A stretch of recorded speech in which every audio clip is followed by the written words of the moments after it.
ejo bundi hari agashoti story nakoze ndi kubabwira ikintu cyatumye Kate Bashabe ataba Miss Rwanda. Mbona abantu benshi mwitindiye ku myaka afite, nk'abantu muramwiha cyane ngo Kate Bashabe ngo burya ngarashaje, ngo imyaka 35 ngo yashaje cyane. Gusa ikintu nabibwirira na twese twarashaje. Abantu wese ibaze niba umuntu umwaka w'2000 afite imyaka 25.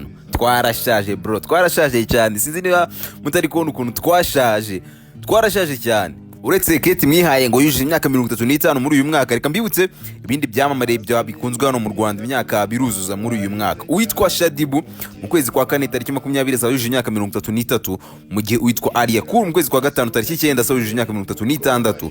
Uwitwa Anita Pendo tariki 14 z'ukwezi kwa 2 azajuje imyaka 39. Uwitwa Kanyombya mu kwezi kwa 12 tariki 23 azajuje imyaka 63.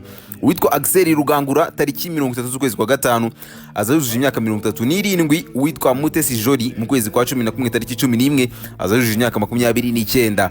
Uwitwa Niyitegeka Garasiane tariki 25 z'ukwezi kwa 11 azajuje imyaka 47. Uwitwa Butera Knowless tariki ya mbere z'ukwezi kwa 10 azajuje imyaka 35. Uwitwa DJ Bullian uyu mwaka urasiga yujuje imyaka 29. Uwitwa The Ben tariki 9 zo kwa mbere yari imyaka 38. Uwitwa Rocky Kimomo tariki ya mbere z'ukwezi kwa mbere yari imyaka 34.